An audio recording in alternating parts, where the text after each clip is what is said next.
Hello, film fans. Welcome to the Film vs. Film podcast. My name is Martin Harries, your host, and I'm joined by the film encyclopedia man, Boaz Dix. We are a couple of filmmakers on occasion, but mainly can't stop yapping about movies. On this podcast, every episode we pick a topic from a film that's coming out at the cinema or on VOD.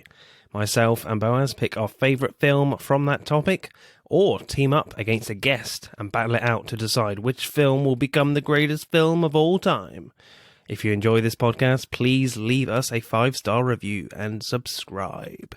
Please enjoy part 2.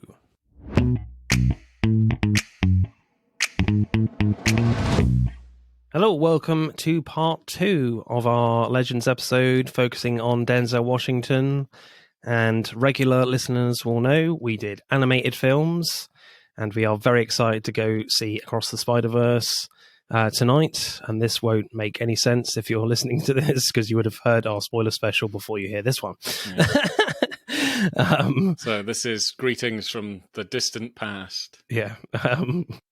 So we've got some responses. So Anton Kinnerlove, a regular responder, said Frozen for animated films.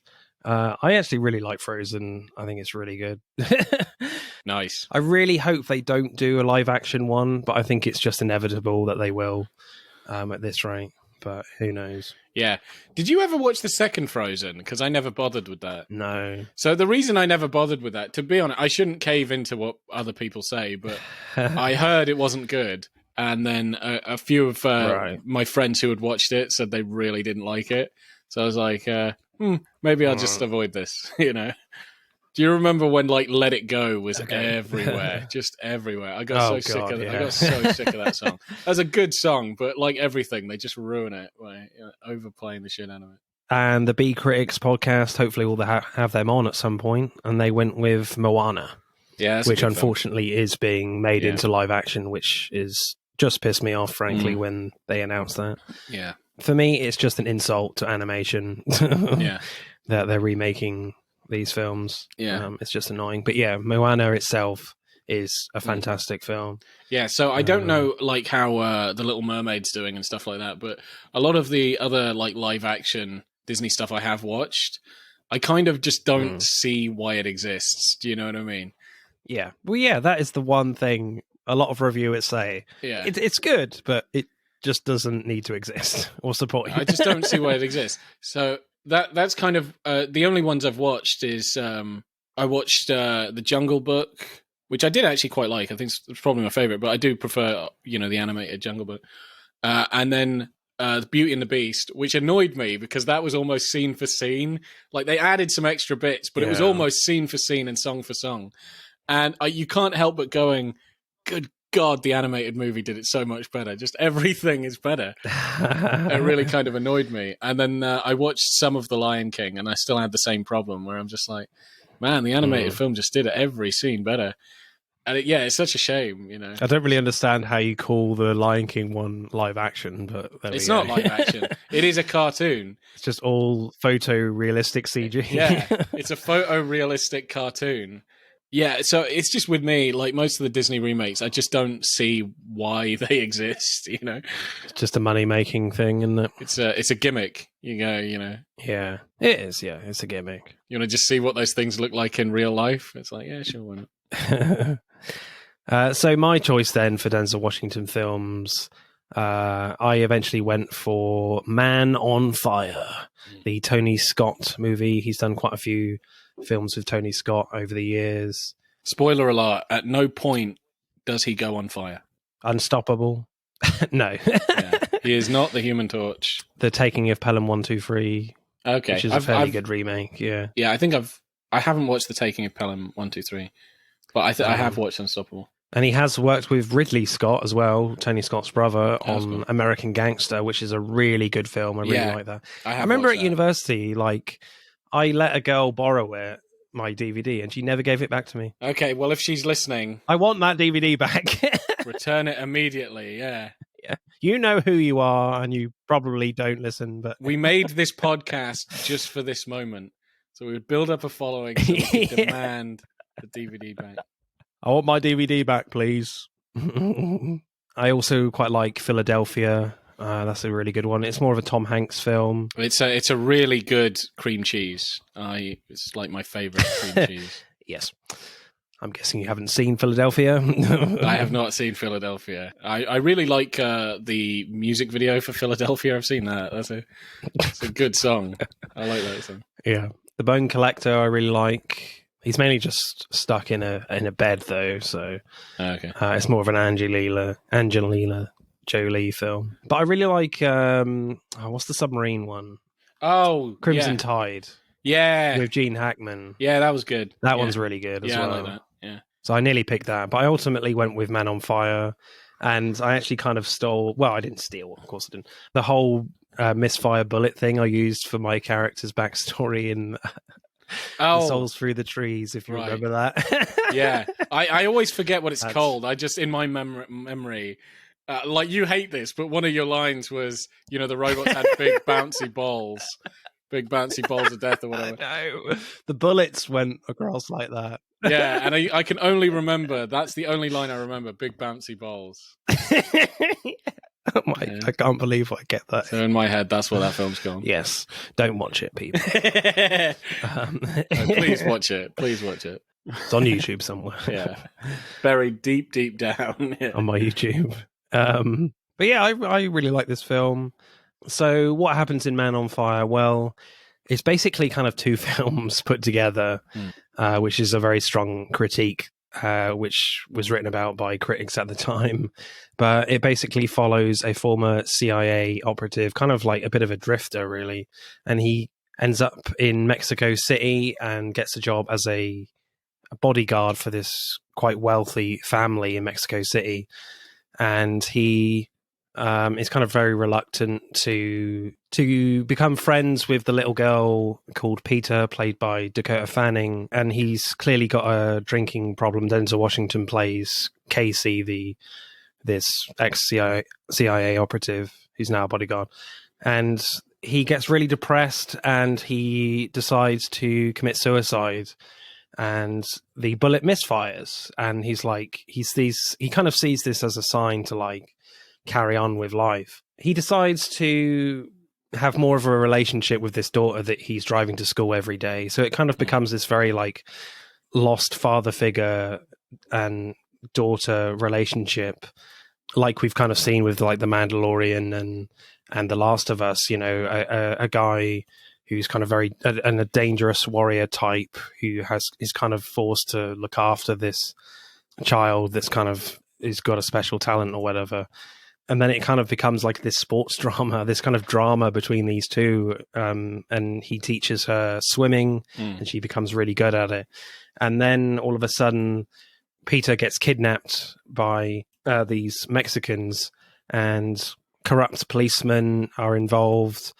There's this like organized gang group called La Handra, and he basically finds out like who is involved. Oh, and the drop to send the money to the kidnappers goes wrong, and they lose the money. Yeah, and the kidnapper, who's called the Voice, his nephew, gets shot. Yeah. So then basically Creasy is on a revenge. Then it becomes a revenge thriller for Creasy, and he basically takes out all the people involved. Yeah. So what did you make of this one then, Boaz? So I remember watching this before. I have watched this before. I couldn't remember most of it, but I remember some of it. So I'm kind of torn between it. Right. I like the acting. I like the script. Yeah. And I like some directing choices, but by and large, this film gives me a hell of a headache. Just such a headache. Yeah. It's too much. I think it's too much. Well, this is the Tony Scott way. So. Yeah, but you know how we talked about some films where we're like, the director doesn't do anything special, and then we talk about other films where we're like, we really like it because the director does something unique. And, you can talk about under-directing or, I think this is over-directed. This is like over-directed. If that's a phrase, if that's ever been a phrase, I think I'm using it for this film. I think it's over-directed. It's too much. It's way too much.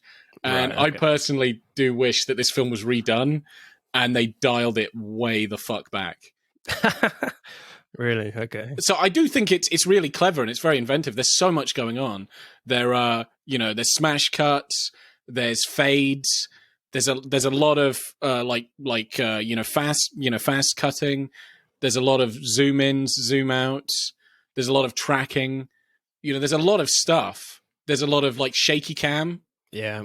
I was watching it and I was like, Boas is going to hate some of this stuff. Yeah. So the problem I have with there's a lot of shaky cam. There's a lot of stuff. Yeah. There's a lot of also flashbacks, and I do like what they do with the subtitles as well. So there's all of this stuff I like. I just wish it wasn't all the time. Like it's every second, like just all of this at the same time, every second. It is pretty overwhelming. That's my major criticism of it, and I would say that's a pretty glaring criticism of it. And we'll go further into this right now, but that's the biggest problem that would stop me from watching this again. It feels like it takes effort to watch this, so that's my huge problem with it. But I do like the film as a whole. I just wish he really pulled back on most of this stuff and used it sparingly. That doesn't bother me as much as it does for you. Like, I really kind of enjoy a lot of the undercranking and overcranking. And for those of you that don't know what that is, overcranking and undercranking the camera is when, like, you're putting the film in a lot slower or really fast. So then when you play it back in 24 frames per second, you get speed ramps and you get all these different lighting exposures go through the film. So you also get, because that's another thing, like Tony Scott does that all the time. The colors change, like they'll go into a sepia or into a really faded, and then you also get that it flashes a lot, but I think that's the cranking, right, where it's going and it feels like the frames, and you can sort of see the flashing between the frames. You get like really small like speed ramps and slow motion in there, and it kind of affects the lighting as well. And there's a lot of other stuff as well. There's that kind of distortion that sometimes happens with the camera where things kind of go. It's very hard to explain, but he does something with it, and I've just got to. I don't see it that often, so that's why I struggle to comprehend what it is he's doing. But it does seem like it gets stretched and moved sometimes, the frame, so I'm not entirely sure what's going on sometimes. Okay. I think that was the headache. That's when you were getting it's probably, where just before I lost consciousness. Yeah. But for me, I think a lot of that stuff works really well, personally. Yeah. There are moments where I think it goes too far, only one in particular scene where it goes too far. Yeah. But that's not my major problem with this. I've seen this a few times. It's on TV a lot when I was younger, and I always kind of didn't finish it. Yeah. So there's only a few times where I've only seen it all the way through, because it's always on quite late at night. Yeah. I think with directing, I would probably need to watch this like 5 or 6 times and push myself for that stuff to, in my mind, take some headache pills before you go. Yeah, but it's just the thing, like, because it's so much and there are so many techniques and it's just all the time. As I said, I'm trying to focus on what's going on, and it feels like noise. There's just all this noise. And I think if I watched it a couple more times, I could filter out that stuff. But as it stands, it's quite a lot, So that's one of my huge criticisms, I think. If this is, I'm not sure how many Tony Scott films I have watched, but yeah, this is the most Tony Scott. This film is okay, fair enough. Yeah, but my biggest problem is actually a script thing, which kind of really bothered me in the end, which we'll get into. All right, directing then. I loved how Tony Scott approaches like the montage scene when Creasy is going into attempt to commit suicide. I think it's perfectly captures how awful this situation is. It's very like crazy and has no rhythm to it, but it's clear enough for you to understand what's going on. You get loads of little like under and overcranked shots, which you expect from Tony Scott, and I loved the way the shots blurred into each other. I loved all the small details too, where you just see a little bit of alcohol dripping down his lip, down his chin, being highlighted by the light, and you see repeatedly the bullet fall out of his hand, and then when he tries to shoot himself and the bullet doesn't go off, he drops the bullet into his hand and it stays there. And I thought it was a brilliant visual turning point for the character in that moment. I thought certainly with all the craziness of the directing, it does work there for me. Yeah, and I like the sound as well because then you have like what's the word? So it's noise you're not meant to hear. You know, it's not in the scene. Is that diegetic where it's not in the scene? Non-diegetic. Non-diegetic, yeah. So non-diegetic of the piano play of Peter, and that's like his epiphany moment where it's like, and then the gun didn't go off, and then he hears like Peter's piano music, and then I like the stillness after that where it's like, whoa, and and then most of the crazy noises sort of stop, and so I like that. I thought that was pretty cool. As you're saying, it's like there's so much insanity because like obviously his mind is a complete mess. Then he tries to kill himself, and it doesn't happen. And then it's like just slows right down, and I quite like that. And as you were saying, like where it just has the shot of it in his hand, where he's like, "How the fuck did that happen?" But I think that's fine to make it really crazy for that point. I also like that it replayed some dialogue where it's like one of the first lines he says to in the film where he's like, "Will God ever forgive us?" That's going through his head when he's thinking about killing himself. And I find it interesting the use of the overcranking and undercranking on the kidnapper during the negotiation scenes. And it's just like a normal camera on the family and cops, and I think it just reinforces the POV of the family. And obviously gives the kidnapper more mysterious feel. Like Tony Scott uses this technique a lot in the film, as we've discussed already, but I never found it annoying for me, but never really being overused. But it definitely pushes the line, probably over the line for you. Yeah, way over the fucking line for me. But the torture scene that happens in the car, and that's when the technique is of the under and over cranking did test my patience. It's still cool, but at times I just wanted to see the actors properly because it's just two actors in a car. Yeah. That's it. That was the only scene where it was just overused for me because in a lot of it, there's always a lot of kinetic stuff going on. There's always action. There's always movement when Tony Scott goes to that technique. But here, it's just two guys sitting in a room. So... I'm not sure it worked as effectively as it should have done there. Well, like, I think another scene where they basically do sort of the same thing, but it works a little better, is where he's interrogating that guy at the club. Oh, yeah. There's a lot of cranking there, like, and a lot of really close-up stuff and cranking, and then cuts to, the dance floor and back again, and then cranking, and you're like, whoa. But that kind of makes a little sense. There's a lot going on in general, so yeah, visually it works. Yeah, visually it works, but I do kind of get what you mean. Like in the car, you're like, this is not necessary. There's no. Yeah. Just slow down for a bit. Can I see their faces properly, please? Yeah. I think some of the the undercrank, the overcranking, the quite phonetic cuts, and the handheld stuff is good. I just think it's just way too much.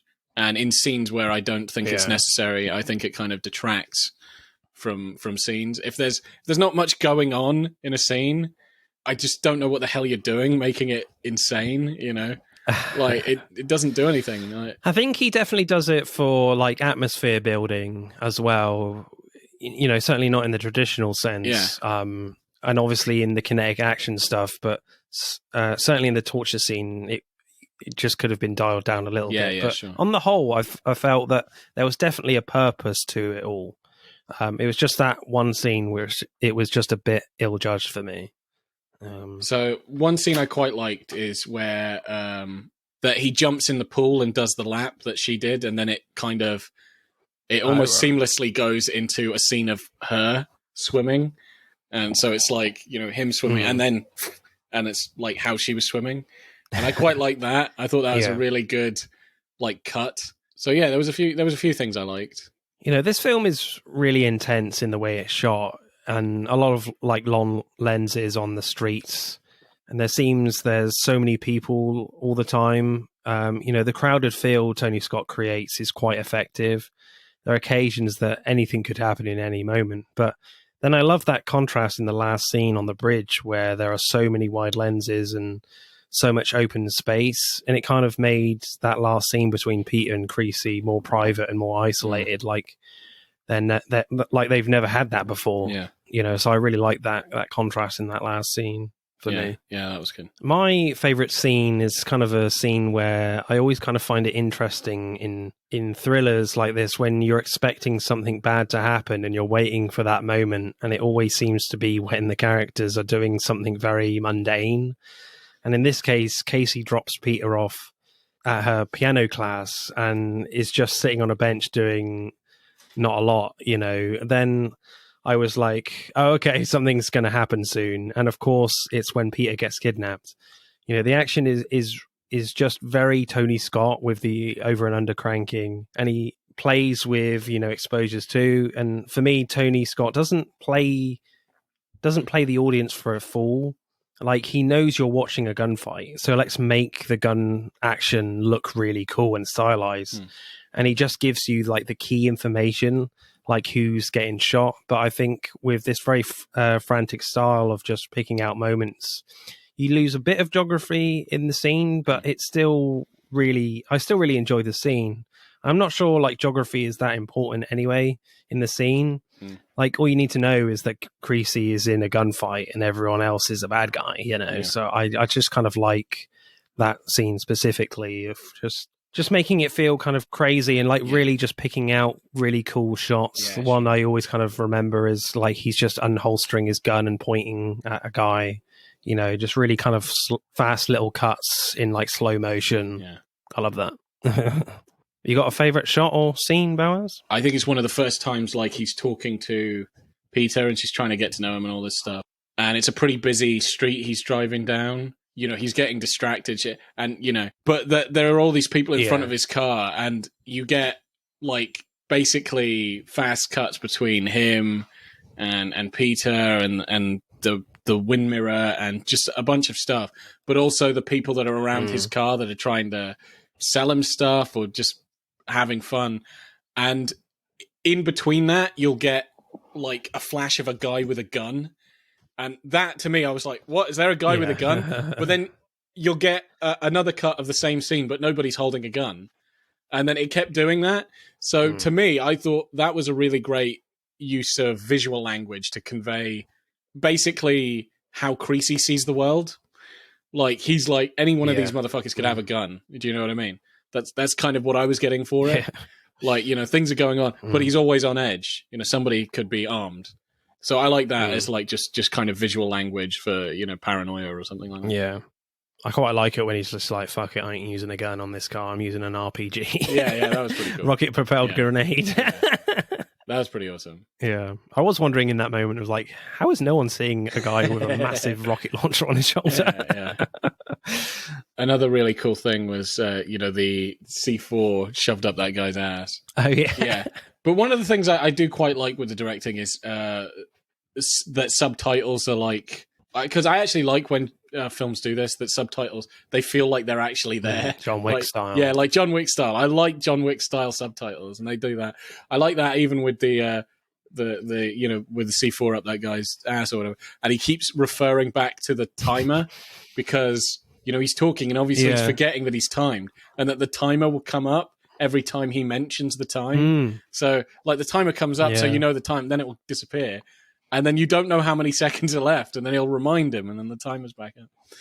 And there was one bit actually in the car where you were talking about where the guy says something, there's subtitles, and his head goes over the subtitles, but it kind of like obscures the subtitles. And I like whenever you, I like films that do that, where, the subtitles are like an actual, feels almost like a visual thing, like a tangible thing in the background. I like any time they do that. You could say that like a lot of the directing is really messy. But this world is very messy. Like Mexico City is kind of known for being quite overcrowded and quite polluted. So I think Tony Scott is like a perfect director for this kind of world. Really. And it's so filled with people, and there's so much hustle and bustle, and it's so noisy, and there's so much stuff going on. But there's danger like around every corner. So it's just this, So it kind of makes sense why it's almost like the camera is paranoid. It's like, what the hell's going on? What the hell's going on? Yeah, what's going on? Yeah. So I kind of get that. And that's why that last scene on the bridge with just Peter and Creasy just works so well. Yeah. Because you've just not had this before. Yeah, I think, definitely the camera... this loneliness. Yeah, the camera... Yeah, it's just you've got wide open spaces. And the camera is like a lot less nutty. Directing score, Boaz, for Man on Fire. Yeah. So, as much as there are some things I like, and this is going to be very controversial, but because it was just, I think, too much, I think it could have just dialed down a lot. This is going to be controversial, but I'm going to give it a 5. What? Yeah. What? Yeah. Are you fucking crazy? What? What, a straight 5? Yeah, straight 5. Wow. Yeah. Jesus. Yeah, I cut your nuts off there. Sorry, man. Man, that headache was bad. You sure you didn't have a migraine? Yeah, my head was on fire. Can I change my pick? Sorry, man. Yeah, sorry. Fucking hell. I did say it was tight on the last part. It could be tight. Yeah. Not anymore. Well, you said, like, this is going to be close, and I was thinking, I'm not sure if it is. No. I mean, you can bump it up. If you really like it, give it a 10. You know, I don't care, man. Like, give it a 12 if you want. No, that's fine. But, yeah, to me, I'm not, like, a massive fan of the directing, to be honest with you. Yeah. Well, I'm not winning this episode. But I really like the directing on the whole. Yeah, fair enough. Like, I just feel like, Tony Scott brings across this very messy world in the directing and a very messy situation. It's just a mess. Yeah. This whole thing, but it's done with a real purpose, and I think it really does achieve that. Yes, at times it goes too far, even for me. So, I really like it. Yeah. No, dude, I'm not putting it against you, I'll go like an 8.4. Okay. 8.2, I think. Yeah. Subtle, this film is not. So this is just my opinion, man. It's fine. All right. I'm the dude. It's just like your opinion, man. 5, Jesus Christ. I think this is actually one of the few films that we've so fundamentally disagreed on. Yeah. So I'm looking for a new co-host next time. Anyone give me a message? Must like Man on Fire. Yeah. Must like Tony Scott under Cranking Over Cranking. Yeah. Right, screenplay. The film is pretty slow paced with not a lot of things going on, frankly. And Denzel Washington's character, John Creasy, is very aware that he has a drinking problem going on. Going into this new job, being a bodyguard for this rich family in Mexico City, he doesn't really get on with the little girl, as we said, that he's bodyguarding, taking to school, this girl called Peter. So you get the sense that he doesn't like his life, but it's not terribly interesting until he drops off Peter at this Catholic church, and the Madre says to him, the Bible says, "Be not overcome of evil, but overcome." Then Creasy finishes her sentence saying, "but overcome evil with good." Then says the Bible verse in Spanish in subtitles and says to finish, "I'm the sheep that got lost, Madre." And the music is quite emotional with the strings, and then you get then you start to speculate that this guy was a good guy in his past, and it puts into doubt that can Creasy protect Peter or not, or will he act, and will he even care, in the end? It's just a really interesting setup that nothing really draws you in that much. There's no massive hook going into this film until that moment for me. That was the moment where like, oh, okay, I'm drawn in now. Yeah, I think he does start off as a really interesting character because like he's just a drunk. He's got some sort of vague past he's not proud of. But then even when he gets the job, he looks kind of like a bum to start with, and then they dress him up and stuff. Yeah. But you can tell he's not interested in like talking, making friends. He's just quite like dismissive of all that. But I do agree. I think that's really great when you see that he's got like quite a religious side, and there's something there. There's some sort of thing he's struggling with. Yeah. Because the film was very, very in danger of just like losing the audience until that moment. It was like, this is kind of boring. What was it? the husband. I was always wondering where that was going, and I think it's cool that where it went with it, where he does seem to be like a cheapskate. Do you know what I mean?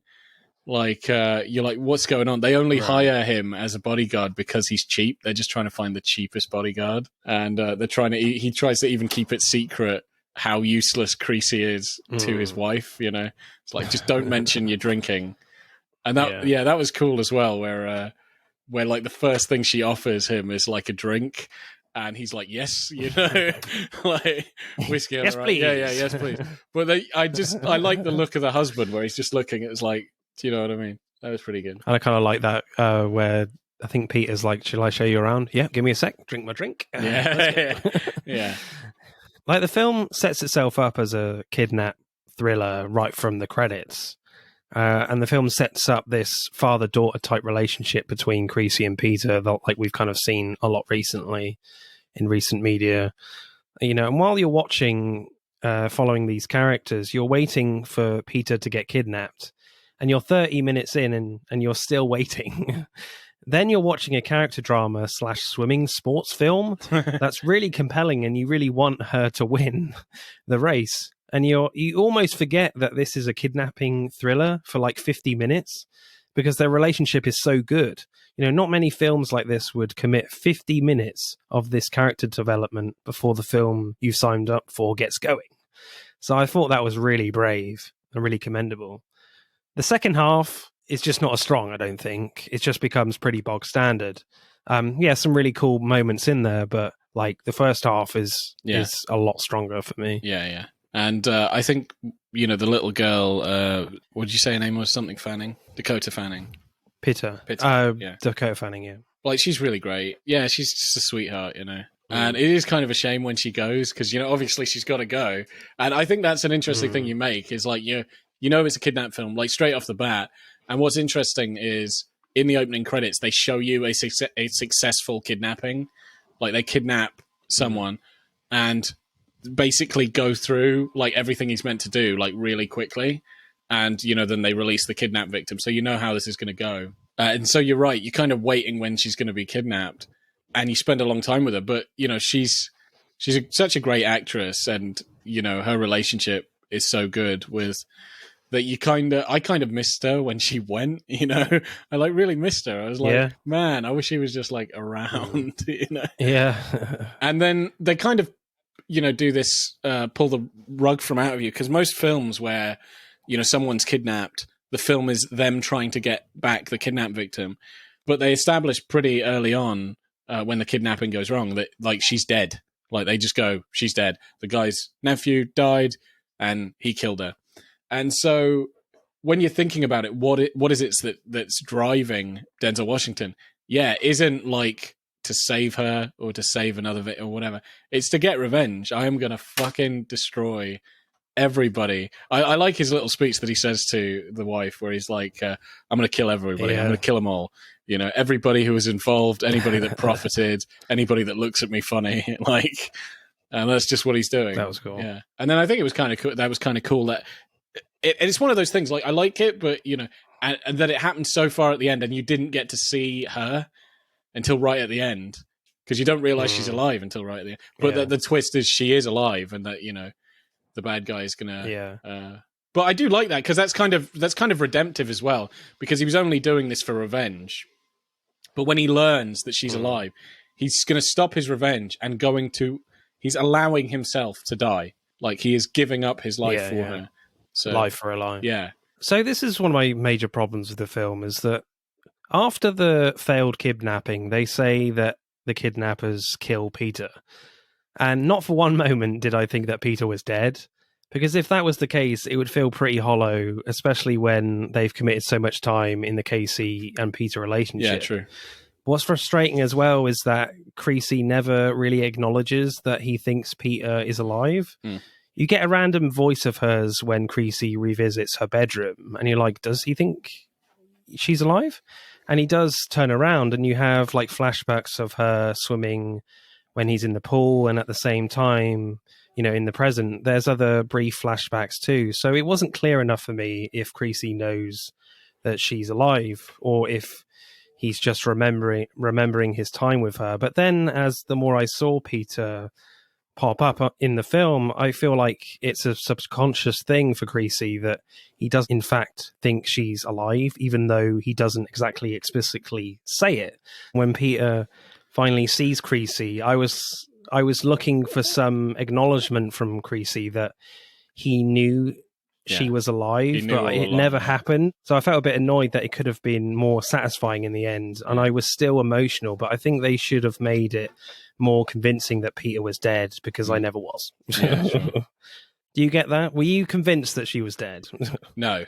That's my problem. Like, I saw where they were where they were going. I think actually maybe they should have he should have posted her fingers or like a hand or an arm or some shit like that. Like something really grim. Well, yeah, not actually her. Yeah, no, it's from somebody else. Yeah. Hand or anything. It could be someone else's. Yeah. Yeah, that would be like a really big double bluff. Or you could have had a scene where like she's about to get shot, like in camera, but then he cuts away or something. Yeah, exactly. Yeah. Because basically I think this is a tried and true thing because if you want to sell that somebody's dead, like film is a visual media, so if I don't see it on camera, just assume that it didn't happen. If some character just says, I killed this guy, unless I actually see it, I'm going to be a bit skeptical. So I guess they could have done that. They could have done a mock execution or just something, or just a scene of them faking a death or something. So I think that you would buy it.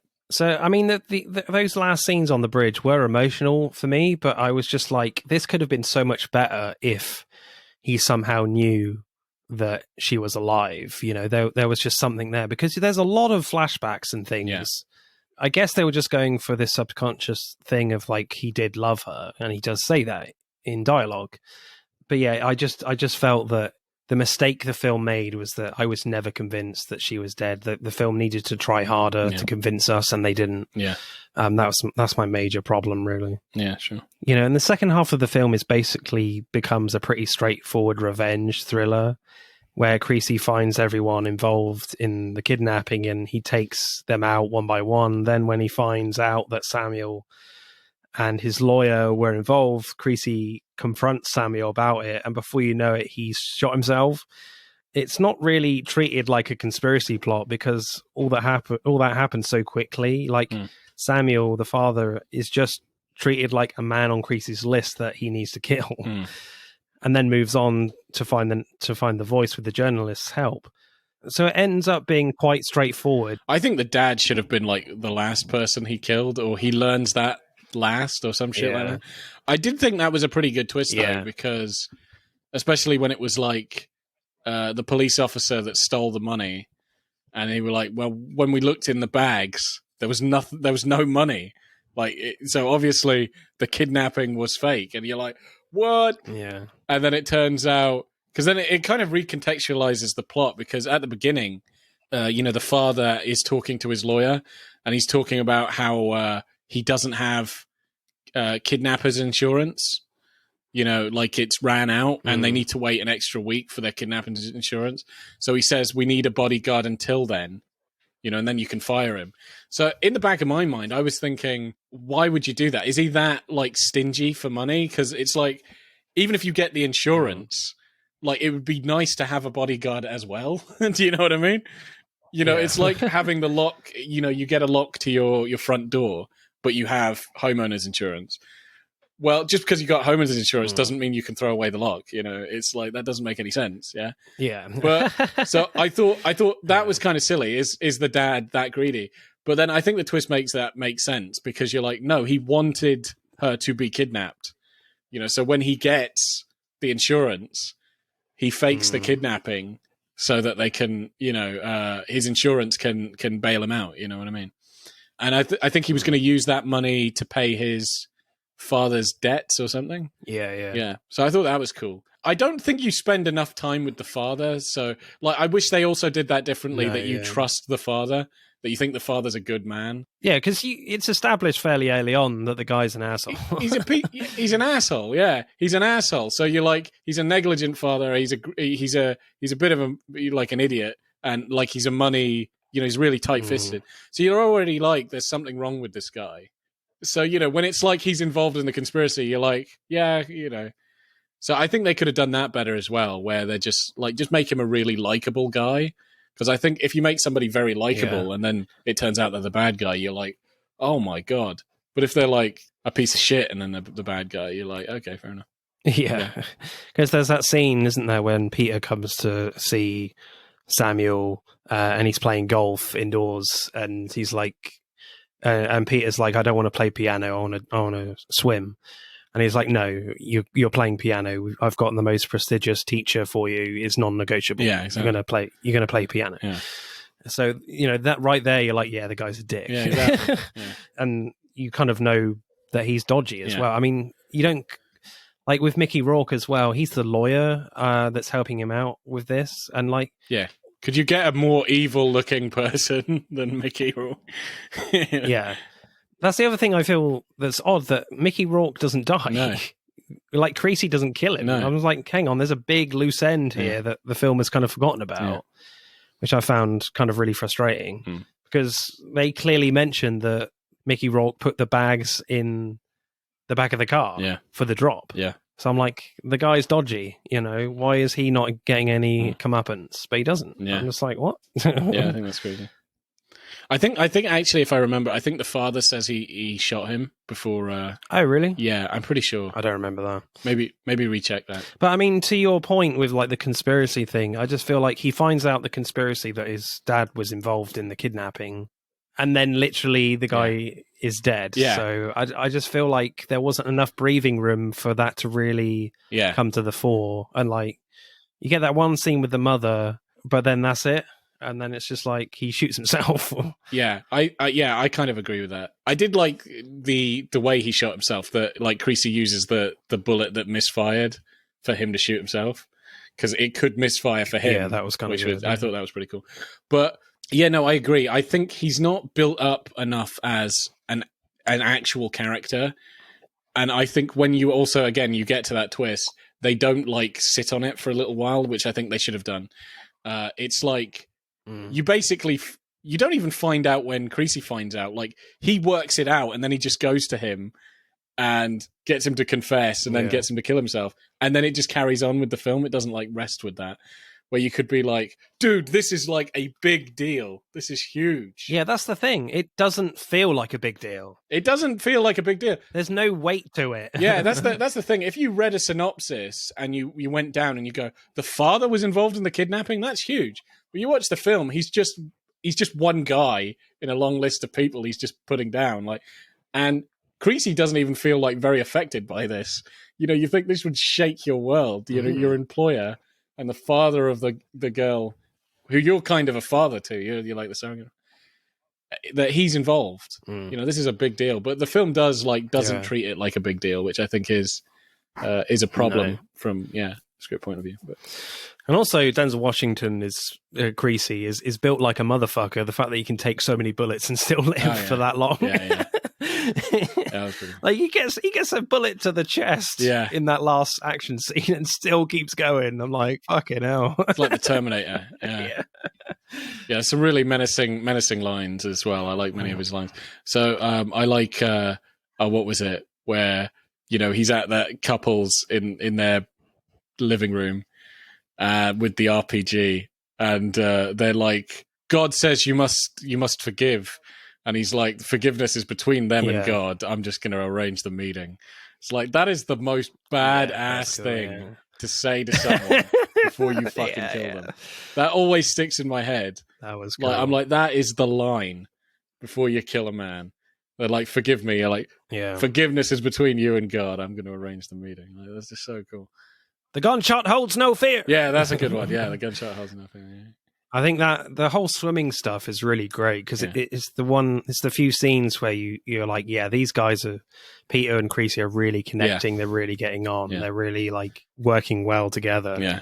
They were known for being corrupt and now are celebrated for being dead. Yeah, that was pretty good. I actually like, what was it? The scene with that cop, him and the female cop, because they got a lot of like just blatant sexual tension. And I love that one where, what was it? He hands her like some document that she wants to help Creasy. And he's like, here you are. And then he goes, when are we going to make love again? And she's like, we don't make love, we fuck. And I'm like, whoa. It's like, whoa, that's crazy. I really like Christopher Walken in this film. He's got a good line where he says, Creasy's art is deaf, and he's about to paint his masterpiece.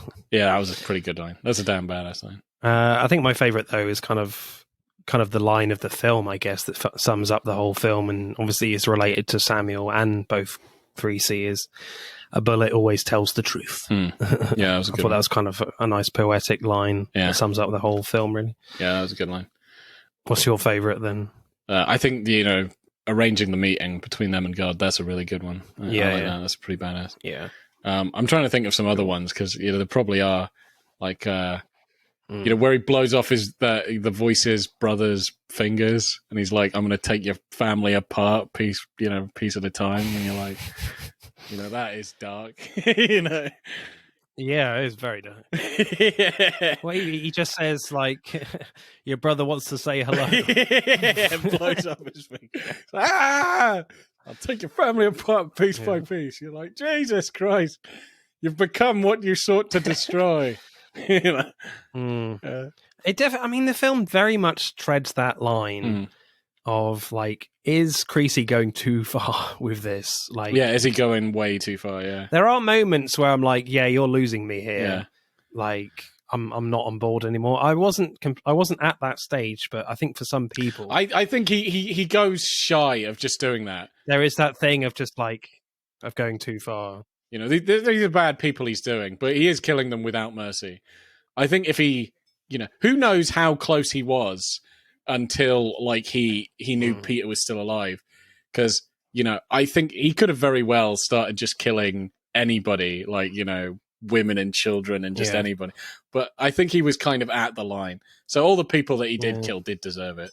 But I do feel like he was probably a hair trigger from just going nuts. That's why I always thought that he thought that Peter was alive, because he's giving himself justification for doing it. Yeah. Because otherwise it's just a revenge spree that he's doing. And that's kind of hard to connect with this type of character in this kind of type of film. Where he is kind of built as this character that's, yes, he's a badass, but there is a lot of good in him. But in that second half of the film, that the film is telling you that, yes, she's dead and he's just going on a killing spree. That's kind of hard to connect with as an audience. So that's why I was like, surely there must be something in these flashbacks that's subconsciously telling him that she is alive. And as I said, I was just frustrated that there was no acknowledgement of that. But yeah, maybe it's just in that scene, that little brief scene where you literally hear Peter's voice in her bedroom when he goes there again to find her diary. She literally says Creasy, and he turns round. Yeah. Because that was the point where I was like, there's something here that he thinks she's alive. Screenplay score, Boaz, what are you going for? I'll probably go 7.7. Really? Okay. I'm not sure I'll go as high as that. I think there's just... I mean, I was emotional in there when they were reunited on the bridge. Sure. That was great, but I felt like, again, it could have been so much better. And could have been more. Yeah. And there's just too many frustrations for me. And there is a sense that this is just two films stuck together as well. I do feel that a little bit. Do you reckon it could have been like a part 1 and 2? Possibly. You build up the first bit quite a bit, and then she gets kidnapped at the end of it, and then the next one is more just... Well, I don't think it's that. I think it's just the fact that the first hour is so good, and yet the second hour is just not up to that level at all. I think that it would have been nice either if they somehow still had Creasy and her in the film, like both together in some way, because I do like their connection and I like their story. So that would have been nice. Or, I don't know. Or just have Creasy with somebody else that they can get that sort of connection as well. But yeah, the first hour was really good. So I'm going to go like a 6.9. Acting then.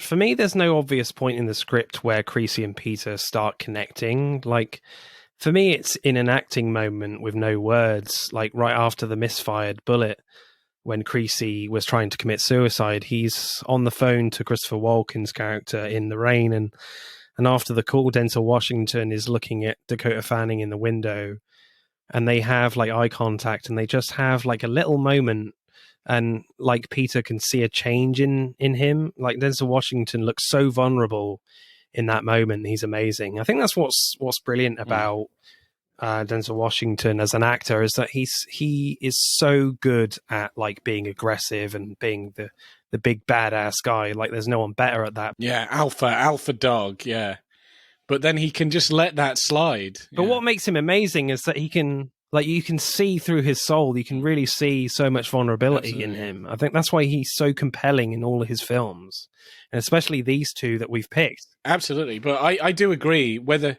he's a good guy or a bad guy. You're right. He can do this balancing act where he can be like just the alpha male, just so cool, the alpha man, and yet at the same time be vulnerable, or like just literally just like that mask can just slide off and you can see the vulnerability, and it doesn't feel like not genuine or like he's playing two different characters. It really works where you're like, I think he just does a really good job. It's just all in his face. It's just in how he does it. It's just it does make him compelling. Like I think any character he plays, it feels well rounded, because you're like, there's the strength there, but then there's the weakness, and it just works, you know. Yeah. Both are always very clear to see, and you don't always get that with actors. Yeah, absolutely. Yeah. Like, to be honest, he doesn't. I think in a lot of films, he doesn't even need words, like, to try and convey what he's feeling. You can just see it. You can just feel it. Well, in that whole scene, there's no dialogue at all. So, well, after the phone call. Yeah, but you just feel what he's feeling, you know, and he just conveys it with like such clarity on his face. It's like you can read his thoughts, you know. I think Dakota Fanning is so good in this film as well. Like, such a great child actor. Yeah, she's brilliant. She's not annoying at any moment. I love that moment where she gets irritated by Creasy in the car because he's not answering her questions, and she gets out the front seat and then goes in the back seat. She doesn't act like a spoiled brat. She just looks frustrated like an adult actor. It's just a really nuanced little bit for me that I kind of picked out. And even when she's like running to Creasy at the end on the bridge, she's just so kind of raw in that moment as well, which is just so hard to achieve, especially for such a young actor. That's quite remarkable. Yeah, she's brilliant. That last scene. I mean, that's the thing on that bridge scene. Like, yes, I was kind of frustrated with how the story was going and what, you know, and whether Creasy knew that she was alive or not. But what saves it is just their performances. They're so good together. I think the acting is by far the strongest element in this film. Yeah. You know, that relationship between Denzel and Dakota. Yeah, I agree. So good. Yeah. Yeah, no, they're both phenomenal actors. I think a lot of the supporting cast are kind of really good. That I kind of did want more Christopher Walken. Like, yeah, same. He's just kind of not in it that much. I kind of wish he was more involved in the second half of the film. Yeah. Did you think that? Or yeah, no, I agree. I definitely wanted more Christopher Walken. I think the other actors are like fine. But yeah, I do definitely want more Christopher Walken. Because again, he felt like he had a great connection with Denzel Washington. I feel that's like that was like a missed opportunity, because when he goes on his revenge mission, he does talk to Christopher Walken, and Christopher Walken says he'll give him what he needs, but he's like, he doesn't want to join him on this because he's like, I've told you I've had enough of killing. But I was like, man, that's such a missed opportunity, because they could have been like it could have been a buddy cop movie, basically. They could have gone around and done this together. But yeah, he does take a back seat, like way down there. It's kind of a shame. Well, yeah, you don't see him again for like 30, 40 minutes. Yeah, for fucking ages you don't see him again, yeah. And it's not even with Denzel, it's like with one of the cops and then he does that speech about how awesome Denzel is. Because I kind of really like that moment from Christopher Walken when Denzel Washington's like in the hospital in bed, and he's just like, "Don't you fucking do this to me, man," or something. Good, yeah. I as I said, I reckon it should have become a buddy cop film with like Christopher possibly. Walken just like following close behind. Then he's got to, then he reveals, you know what? I've had up my ass for 2 years. Plastic explosive. Yeah, that would have been cool. That would have been awesome. Here you go, Creasy. Here's a bomb. I ain't touching that, man. Yeah. Who's your favourite performance then? Probably Denzel Washington. Yeah, I think Denzel as well, for me. But like Dakota Fanning is really, really good. Like she's right up there as well. Yeah, Dakota Fanning is really high up there, and I would say like she's a very close second, despite the fact that she has way less screen time. Yeah, she's a close second. Acting score 9. I'm not sure. 9. I don't know. No, maybe in the 8s, maybe to balance out with the other actors. And the fucking 5 as well. So. I'm not going to apologize for that. I'm sorry, man. Well, I just did, but 8.3.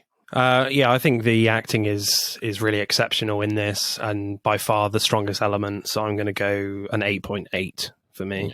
Yeah, no, I agree. I think the acting is my favorite thing in this film. Yeah. Right, let's add up the scores then for Man on Fire. And at no point he is actually on fire. No. Mistitled. We can sue them. Jesus Christ. I can see you're on fire. You're fuming. Oh, God. Man on Fire gets 44.9. That's not fair, man.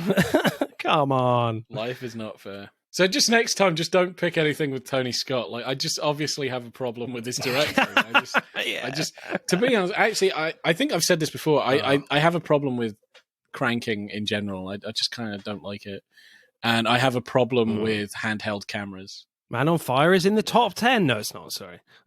Liar, liar. It's above Police Story. Liar, liar, pants on fire. It's above Police Story in 17th. Oh. So. Wow, was Police Story that low? I couldn't even remember. Yeah. We really didn't like the script, I don't think, in that one. Yeah, I think that was it. I think we butchered, yeah. Although, to be honest, like, as an action film, like, it's awesome. Like, I love the action. Jackie Chan is top-notch, yeah. So Training Day wins this one with 52 points, with Man on Fire only getting 44.9. Man on Fire ain't got shit on me. Ain't got shit on Training Day.